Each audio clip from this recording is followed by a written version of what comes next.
The broadcast is now starting. All attendees are in listen-only mode. Hello, solar installers and dealers across BC and Canada. Welcome to the HES BC's webinar series. Today's topic is BC Hydro's net metering decision and how it's going to affect solar producers. We're fortunate to have Ed Knaggs here, and he's going to give us a full review of the decision and what it actually means for absolutely everyone in attendance. Thank you very much for joining us today, Ed. Over to you. Oh, quick update on the Q&A. Please type those into the chat window, and we will be posting those questions on your behalf at the end during a quick 15-minute Q&A. Thanks, Cameron. I really appreciate that. And as Cameron mentioned, just as you go, please feel free to type in those questions. Also, even after the webinar, if you still have questions, you can email myself or Cameron, and we'll happy to get you the answers one way or another. We have been in lots of consultation with BC Hydro, and so you're welcome to either email them directly, or we can pass on messages or questions that you might have that you want to ask them directly as well.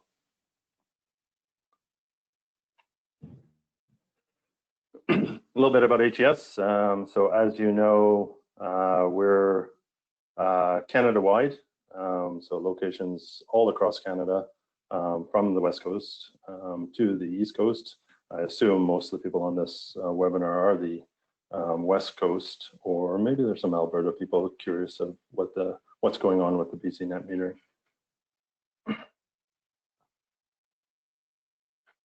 So just before we jump into the net metering, I just want to give some people, an idea of what went on in the world market last year. Continued growth throughout the year, really impressive, and a lot of that due to the cost of solar modules. Has really went through that plummet from 2009 through to 2013, an 80% drop. This is actually good for installers to understand, because it's a good thing to let customers know that since that drop, yes, modules have come down, but now they're really, really affordable. So keep that in mind. And because of that, the industry continues to grow and grow and grow. And in 2019, we broke 100 gigawatts installed throughout the year. So that was just what was installed in 2019. Hoping that 2020 is continued growth. Of course, we have to face the challenge of COVID and what that's doing to all the markets, not just solar. Things to remember. So when you're out there and you're dealing with customers, or you're dealing with government entities of any kind, whether it's municipal, provincial, or federal, these are really, really good facts to know off the top of your head. The main one is the jobs, because no matter what political platform you have, jobs have to be part of that platform. And knowing that solar is one of the leading employment industries for energy at 35 green jobs per megawatt, that's huge numbers. And the other big thing about that is 25 of those jobs are the installers like you guys, that are regionally diversified. So you're not like building a factory or a plant or something that's centralized. It's spread throughout the regions. The other one is the cost of solar. So with the cost of solar coming down, so does the cost of the energy that solar is able to produce. And you'll see the little sort of snippet there from Level 10 Energy, where the average was 2.74 cents per kilowatt hour for solar in 2019. That's amazingly low. Now, mind you, you see that image in the right corner. Most of that is those big solar farms that's producing that in sunny areas, and that is US dollars. So, but still very attractive when you compare that to some other sources. And then the other thing is how much solar is becoming, or how solar is becoming a part of our global energy mix. And in 2018, we hit 2.9%, and 2019, with that 100 gigawatts installed, we'll probably be well over 5%, which is amazing. So those are some key facts to remember as you're talking the lingo. So to get into BC Hydro's net metering changes, I want to make sure that everybody sort of understands net metering. It's a little bit different from the way some people think. Like in Ontario, there was a feed-in tariff. Other provinces, you can have a standing offer, or you can have a power purchase agreement where you actually put the solar in and you have your own meter like this right here that you would be selling power back to the grid through this meter. And then you might have another meter on your property that's you're buying power from. So this meter would give you your paycheck, and this is one that would give you your bill. With net metering over here, you only have the one meter, so power is flowing in and out of that same meter, and you're just paying the net difference for that power. So on to just a little summary of what the changes are. And I'm going to go into explaining more about net metering because you really need to understand how the net metering works and how the billing works to even understand these changes. So I'll summarize them here now, and then I'll go into further explanations of them all. One is they're going to move what's called your anniversary date, and I will explain that, to March 1st, which is really good for solar. So this is a positive change.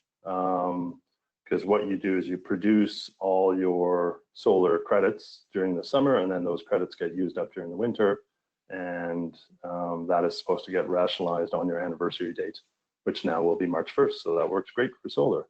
The second one is they were going to propose a limit, and it was more going to be part of your application process. So when you applied for solar, you had to make sure that the amount of solar was not going to produce more than you were consuming.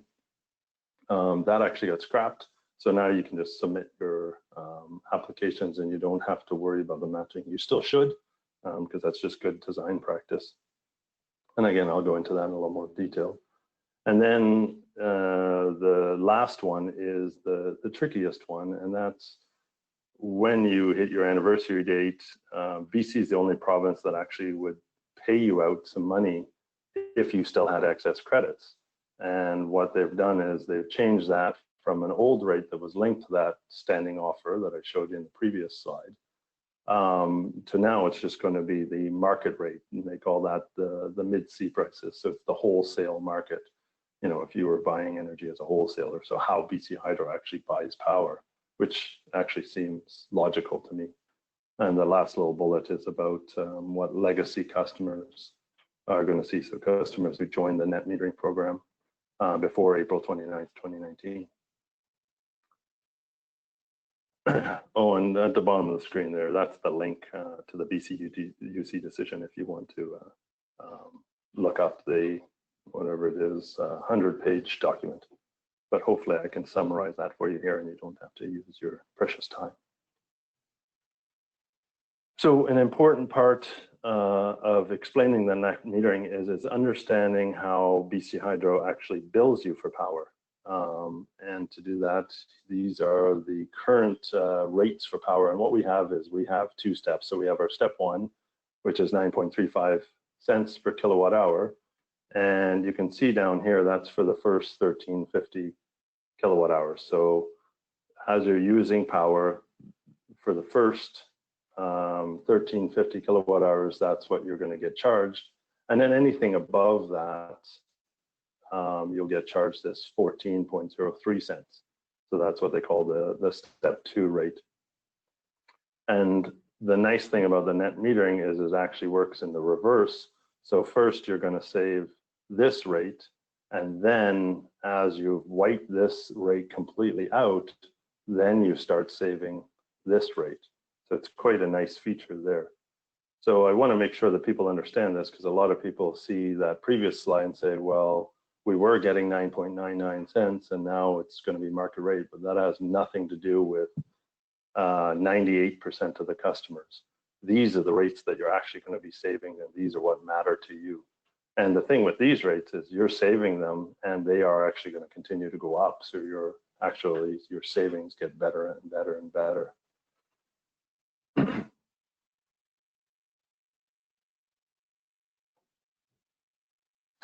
So just on to explaining a little bit more about the actual net metering program and how net metering works.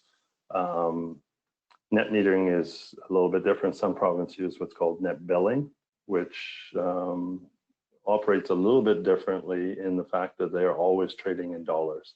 And there the rates even matter a little bit more. Net metering, basically what you're allowed to do is bank energy credits. So if you produce more solar in a day than you're consuming, you actually get to bank those credits. In this case right here, and by the way, these little graphs that I'm showing here are from your My Hydro site. Everybody, once you're a BC Hydro customer, you actually get a My Hydro site as part of that, and then you can just log in. Once you create your login, you just need the info from your bill, and you create this login, and then you can make these pretty little graphs that I've shown here. But this is showing a typical day. Maybe this is in the winter sometime. And you can see here in this house, these are when you're pulling power in from BC Hydro, these values right here. So that's pulling power in from BC Hydro. So they might have had, maybe some heat come on, or maybe cooking breakfast and a few different things. And then the sun comes up, and you can see this sort of lowers how much they're consuming during the day, because part of it's being produced by the sun. And then eventually they actually put power back onto the grid in this period. What this is up here is the net result. So it's taking this amount of energy and subtracting this amount of energy, and then that's how much you netted out for that daily period.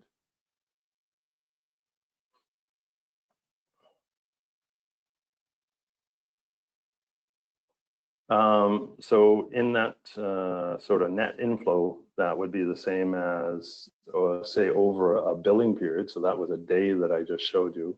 If it was over a 2-month billing period, you would look at all those days during that billing period and sum those up. And let's say in that period, you had consumed, so with your loads over that billing period, you consumed 1,200 kilowatt hours. But this isn't what and this is pretty important, this isn't what your solar array produced in that billing period. This is what your solar array actually put back through onto the grid. So there would have been a portion that went to reduce this number. So if you didn't have solar, this might have been 2,000 kilowatt hours, let's say.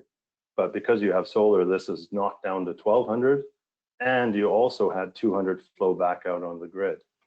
So the end result is you only pay for 800 kilowatt hours.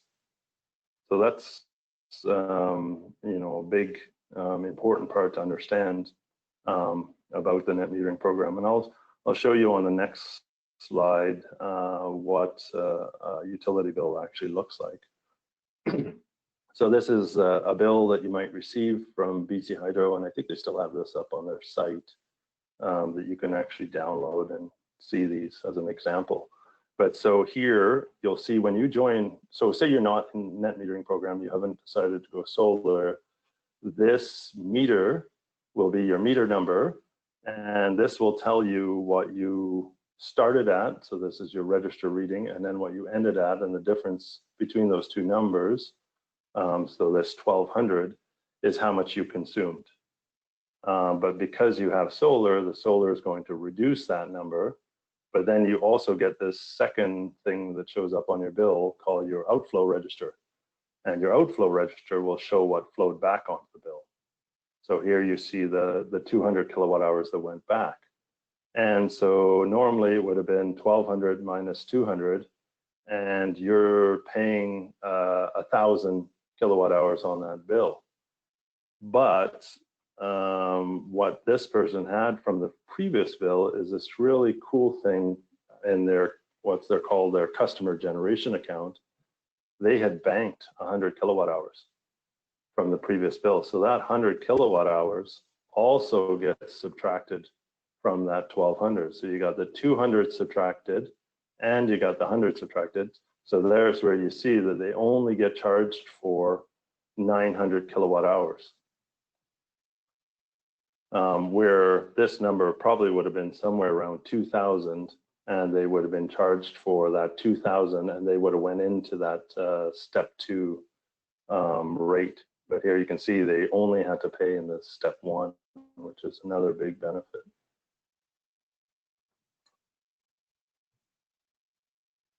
So there can be situations where, like you saw that 100 kilowatt hour credit in the one. So here's how you would actually make those credits. And that's in the situation in a day where you actually are consuming very little in the day and you're producing quite a bit. So your outflows are greater than your inflows.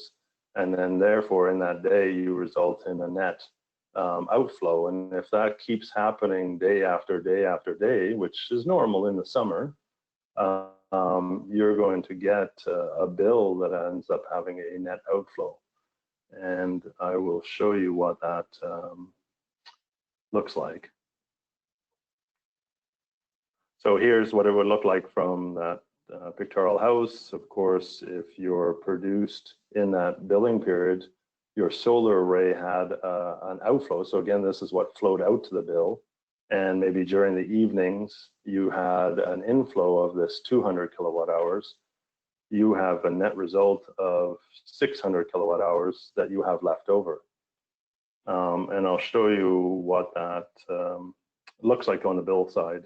And it's quite interesting how that affects everything. So here's the bill that represents that situation. So you see here again is your consumption or your inflow. So the 200 kilowatt hours. Now, if you didn't have solar, this would have probably been, you know, somewhere around 2000 kilowatt hours again, but you've knocked it down to 200.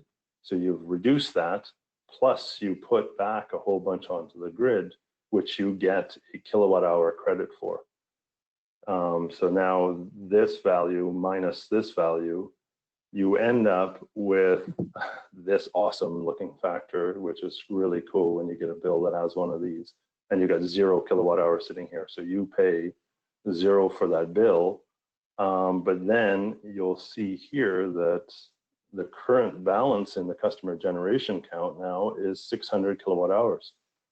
So they took that extra 600 kilowatt hours, and now they get to save it in this customer generation account for the next billing cycle, which is, you know, very, very cool. In net billing situations, you would be paid out this amount at a certain rate. But here, you just keep those kilowatt hours, and then that just gets applied to your bill at whatever rate you're being charged, which you saw was the 14.01.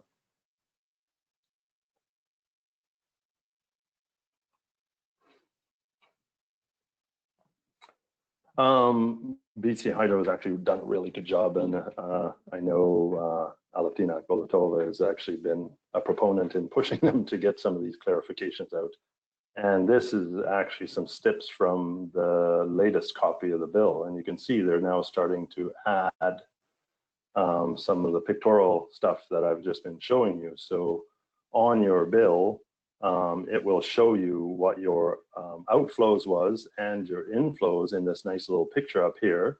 And then you'll also get it, you know, in a snapshot for your billing purposes right here. So, and you can see in this one, they had more outflows than inflows. So they ended up with a credit into their customer generation account. This is how it would look like in that billing period. So this happens to be a June billing period. So they produced more than they were consuming. So this is their outflows, and you can see it's higher than their inflows. So the difference here is the credit that got put into their account. Now you'll see in August, this one again, the outflows is bigger than the inflows. So that's another credit. So these credits just keep carrying forward. Here's another credit. So that keeps carrying forward till, oh, here's December. This person obviously has electric heat, and now that credit gets chewed up by their large consumption during the winter months.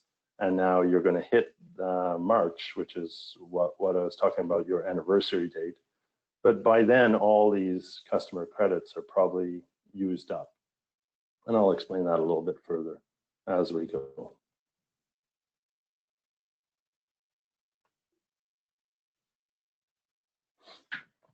So here's again looking at the annual snapshot. So if this was a customer, the red is their annual consumption, which is a typical customer with any sort of electric heat.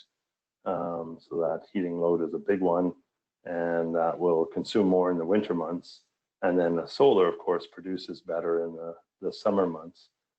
So what's going to happen is during this period here is they'll always have a net outflow. So they're building up credits on that customer generation account. And then during these months, they'll start to use up the credits, and hopefully your credits are used up by the time you hit March. And you can see from this typical system graph is there's definitely not much chance that they'll have a credit left over in March. But that's where, you know, moving that anniversary date to March really makes sense. On my solar system for my own home, you know, I will be building up credits just like everybody in these months, but this is my anniversary date right here in August. And it's terrible. So I'm really excited that now I get the chance to finally move to March, because instead of getting a payout for those credits in August, I don't want that. I actually want those credits to be applied to my heating during the winter. So I'm really excited now, because instead of that payout rate, I'm going to get the retail rate, which is 14.01 cents, and I get to offset that throughout the winter. So very exciting for me. And most people, there's a lot of people, because solar gets installed in the summer, that have summer anniversary dates that'll now be moved to March.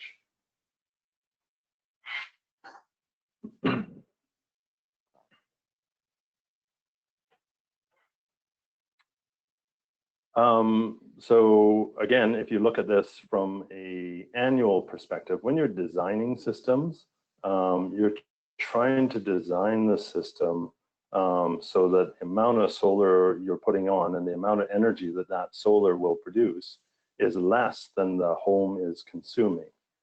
You can find out this number, like how much a home consumes if the home's built. You can find it out from their MyHydro. You can look on their utility bills and look at those little graphs and just ascertain, you know, make a little formula or something that calculates how much they are, and then try and figure out how much solar they would need to offset this. And what you're trying to do is, you know, of course, get the amount of solar as close to this so that the net result over the whole year is as close to zero as possible. And that's what they call net zero. If this is zero by the end of the year, that's perfect. You've netted out your load.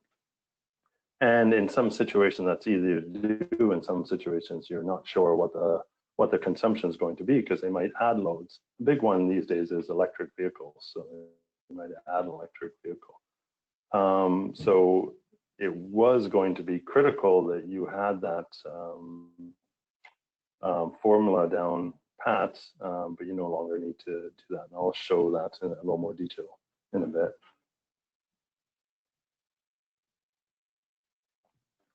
So just to clarify the move of that anniversary date, and my understanding is this is going to happen basically immediately. So anybody who has an upcoming anniversary date in August, like myself, is going to be very happy, because they will get to use up those credits during the winter. So just one more time, during the summer months, you will build up your credits, and those kilowatt hour credits will actually get taken off your bill in these months. And it might be that in this month here, all your credits get used up, and then you're just saving during these months. Or you might have lots of solar and you build up a big credit that then gets applied here, here, here, and even here, and then these are netted out. But either way, the goal would be is to try and get to the anniversary date and have used up all those credits. And that depends, of course, on the size of your system and how much you consume. Let's just move on.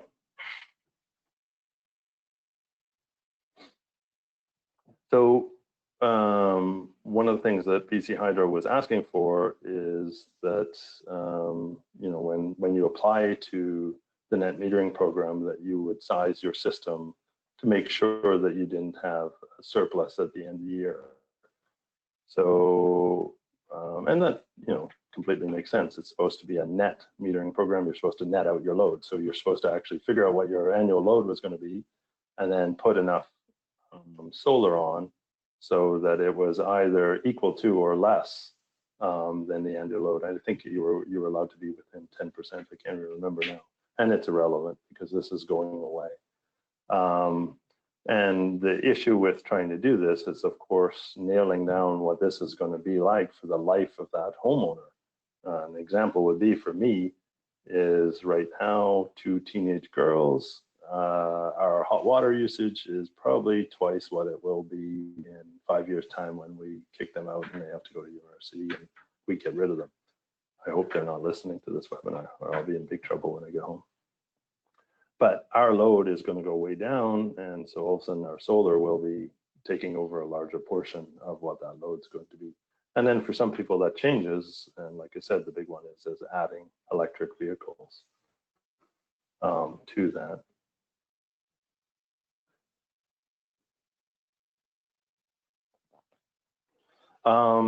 So with the application rule gone, now you just need to apply, and that makes it way easier to, do the application. It also gives you a better customer certainty because, we had installers that were trying to explain this process because it's been in place for the last year and a half to almost 2 years that, we've had to do this as an interim measure. And it's hard to explain to customers. So sometimes it gives you, some uncertainty as whether or not you'll be accepted. We have to see what BC Hydro says, especially if you need to estimate the load. And that was, mostly prevalent on new builds. So for new homes, you don't have 12 months of BC Hydro data that you could supply. So we actually even built, it's on our website. It's actually still quite a cool tool for estimating the load, but you can estimate the load of a home using that tool. So if you want to still try and size your solar to the load, we have that load estimator on the website, so feel free to go and see that. And it's a really cool tool to use. But then you also have to plan for what's going to happen coming down the road, and they might be adding some big loads like an electric vehicle, a hot tub, a pool, switching to a heat pump. Those are very, very common.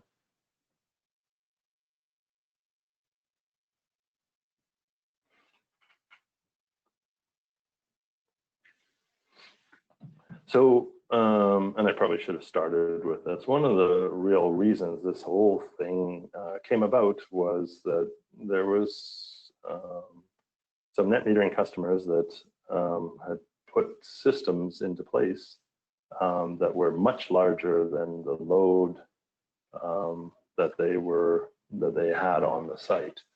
So say instead of a small 10 kilowatt system, you put in a 100 kilowatt system, and you still only had that small load.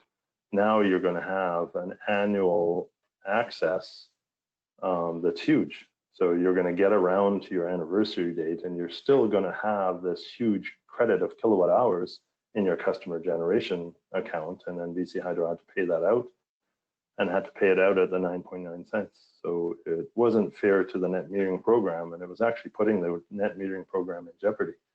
So these changes will help to make sure that the net metering program is going to be around for a very long time. So it's very good, and I'll go into explaining that a little bit more. But so these changes will prevent people from doing these sort of things. Well, they could still do it, but instead of getting that 9 point, they'll get the wholesale rate instead.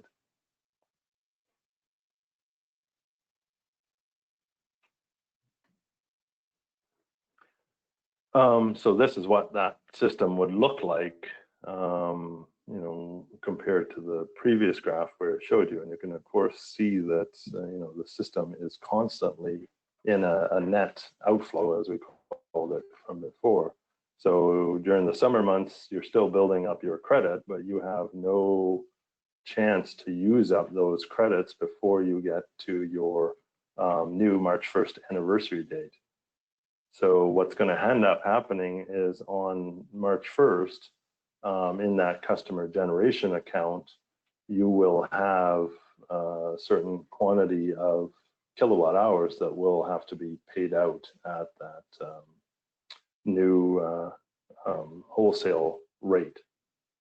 So depending on what you have in your, so say you had 1,200 kilowatt hours in your customer generation account, it will get paid out, which is actually still a really cool feature and better than most net metering programs throughout Canada. Most of them will actually just take that generation account and set it to 0, and then you start the year over again. Whereas BC Hydro will still pay you out. It's just going to be at a more reasonable rate than they were paying out at.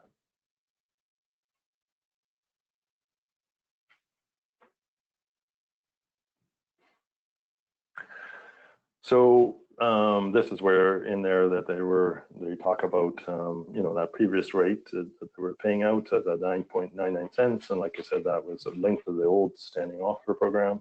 And now it's going to be linked to what they're calling the daily average of the mid-C prices.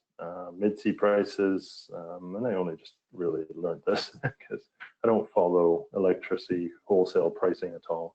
But those are basically what the wholesale rate is for most of North America.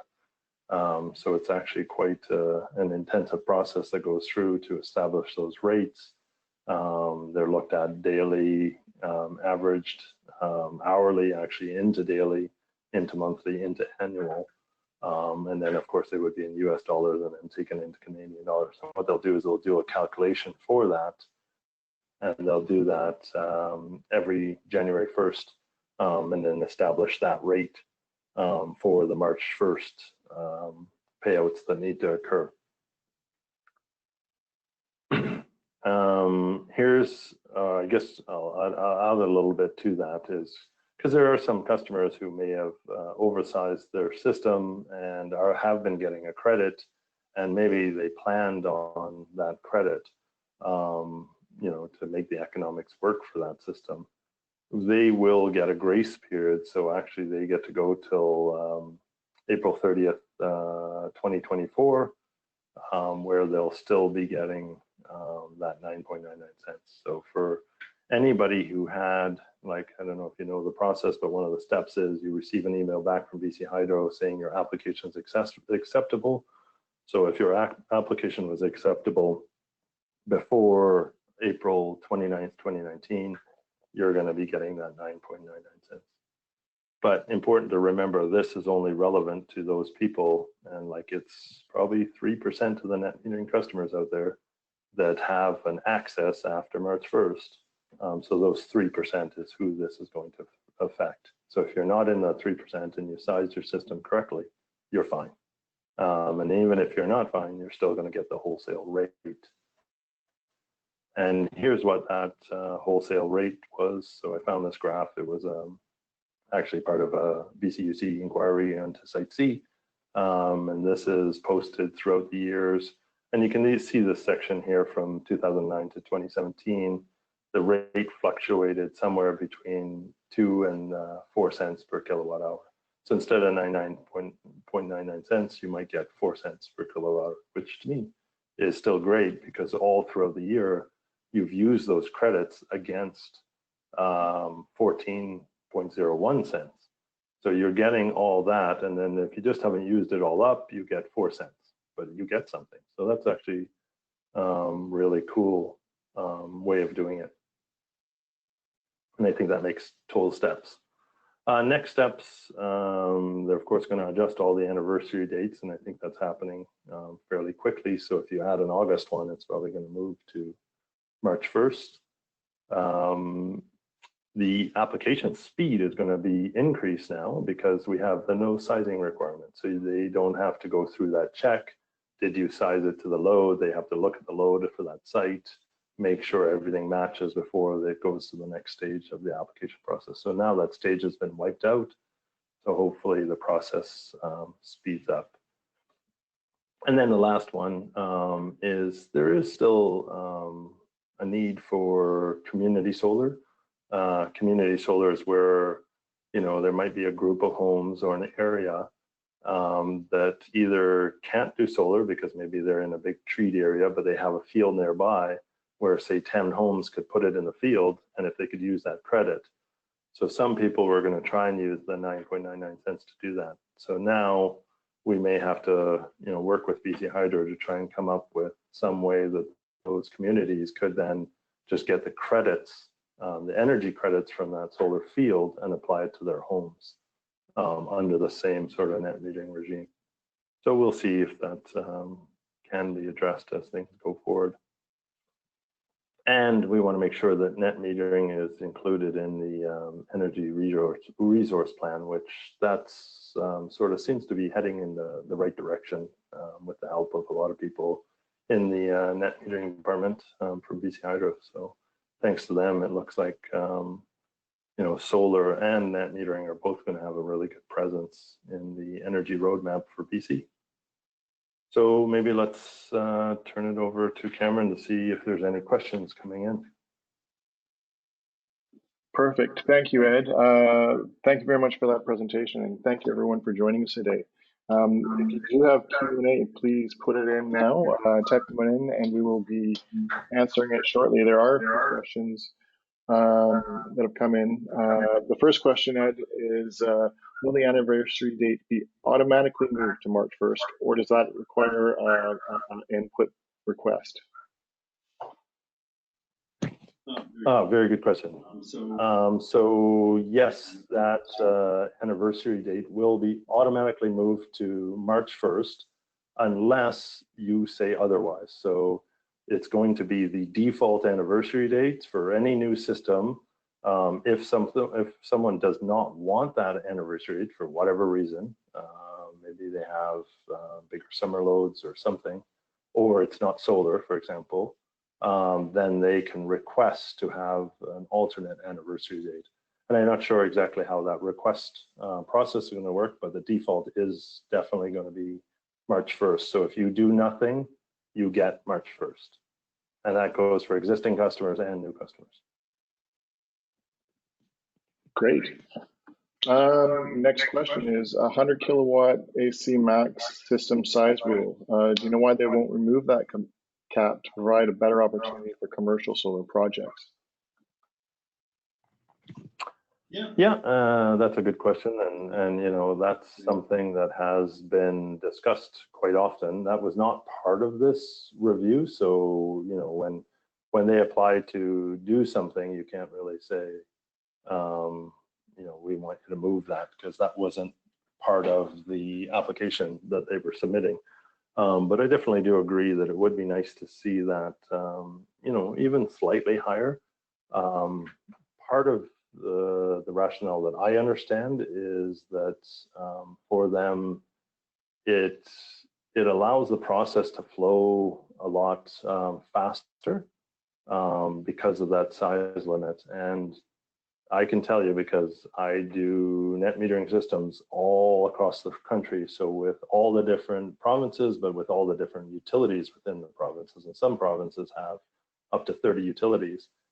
And I'm quite happy that the process flows as fast as it does, and would rather keep that way than to up the limit and then slow the process down.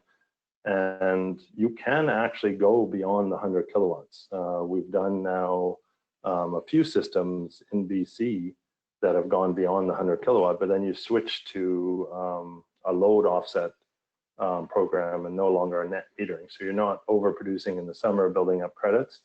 You know, it might be a site where it's a big industrial site and the load is just so huge that you could add a megawatt to that site and it's still only going to offset a portion of that load. That's actually allowed to do. The process so far has taken us probably somewhere between 6 and 8 months to complete the application process for each of those systems. And I'm not kidding about that. And that actually, that's pretty slow for other provinces, but other provinces that have either no net metering cap or they have a much higher net metering cap, they also have a much more rigorous process. And because you have to evaluate the impact of the system on the grid, and to do it in a simple fashion for 100 kilowatt systems is easy. But then once you start to get into the bigger systems, now you have to spend more time analyzing that impact, and that slows down your application process. So what might be the better question is if we could have, you know, another tier of process. BC Hydro is actually the only one who has that sort of simple net metering program, which, you know, is a one-page application. You don't even submit drawings or anything. That's amazing. And that, you know, screams right through. I know to some of you think it might be slow, but it's way faster than most places. And then that goes through easy. Then we could have the 100 kilowatt and then maybe a 250 kilowatt or 300 kilowatt or half a megawatt process that, you know, is another stage that's added on to keep the simple stuff simple. Awesome. Speaking of multiple utilities, leads us to the next question. Does this apply to Fortis? No, Fortis did make some changes to their program. Ooh, what was that? I think a couple of years ago, which kind of, you know, separated a little bit from how BC Hydro does their net metering. So the two programs used to be aligned fairly well, and then Fortis made some changes, and now BC Hydro has made some further changes. But that might not be a bad idea to host another webinar and just go through Fortis's program and where they're at, and we can do that at a later date. Okie dokie. Will they be allowing micro hydro either as net metering or as an IPP? Yeah, hydro systems are still allowed under the net metering, so it's any renewable resource, so wind as well. So there, that might be one where this default anniversary date doesn't work for them. They might want to move it to the fall, or, you know, so that they can get the freshet runoff and bank up their credits during that period, and then use those up during other periods.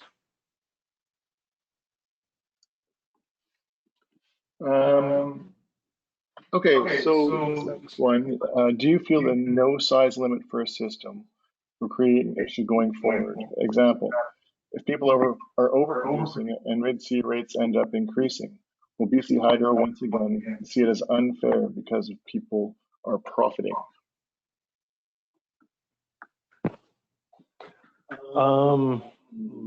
That's a possibility. I mean, you know, and that's actually, like, you know, happening all around the globe with all utilities, and we just have to continue to work with the utility to make sure that the program fits with what the customers want, and then also fits within what BC Hydro can handle, and the other utilities in BC as well.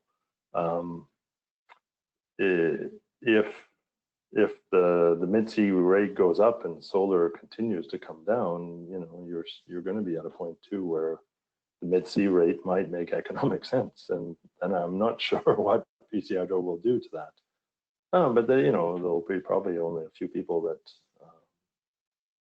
still will look at that. But the facts are, is if the mid-C rate goes up, the retail rate is going to have to go up as well. So there, you're still probably going to have a better business case to offset those credits. So right now we're at 14.01, and we're scheduled to go up. I think it's another 7%. I can't remember what the exact schedule is over the next 4 years. But that number is going to continue to climb and climb and climb as the mid-C rate plus the production rate of energy continues to go up and up and up and up. And the better business case is always to try and just offset that retail rate.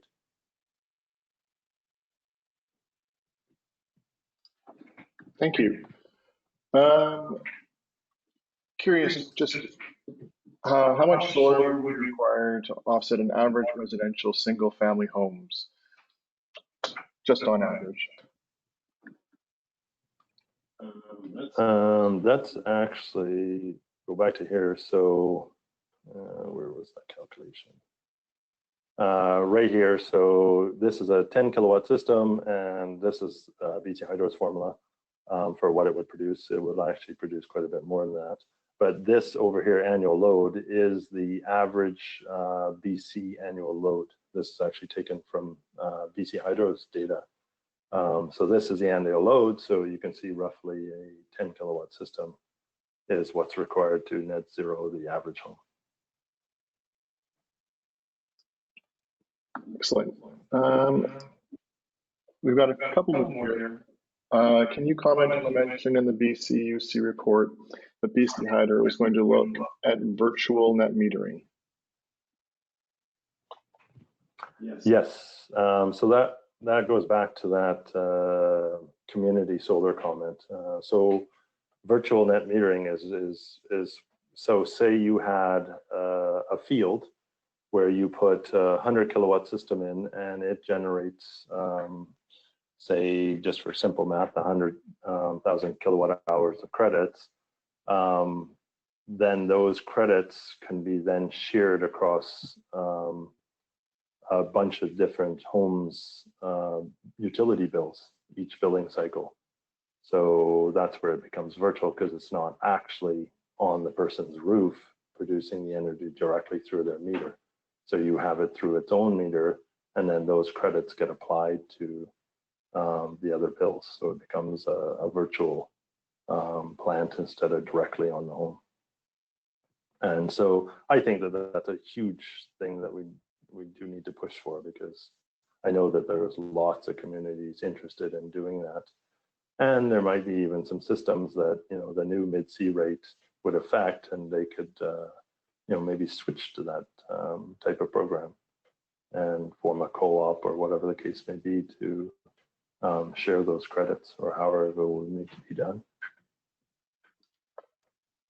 All right, and last one here. This is just to get a complete understanding on it. Previously, the customer was credited 9.9 cents per kilowatt hour of power fed into the grid, if not used as it was produced.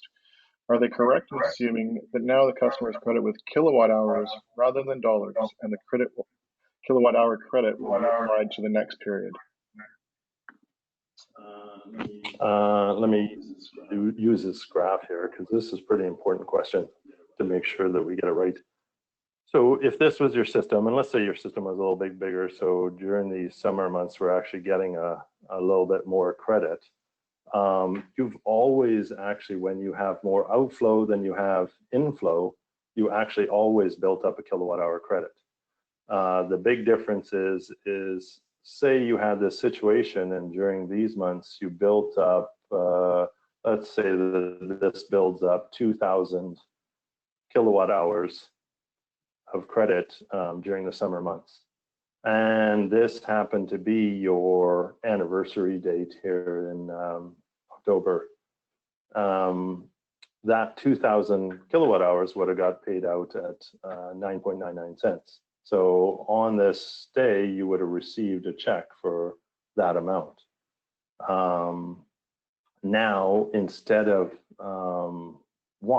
this day, instead of it being in August, it's going to be moved to March, right? And instead of that payout being at 9.99 cents, it will be at the mid-C rate. So now what's going to happen, like I said, for probably 97% of the customers out there that are on net metering, is during this period, they will still build up that 2,000 kilowatt hours, but now they will move it through here. So to directly answer the question, you always built up energy credits. It was just both when they were paid out and how much they were paid out at. And both those things are changing. So the when is now March 1st, which is awesome for solar. And since most of the net metering customers are solar, that again helps most of the customers. And then if by any chance you have a credit, you're still gonna get value for that credit. It's just gonna be at a fair market value.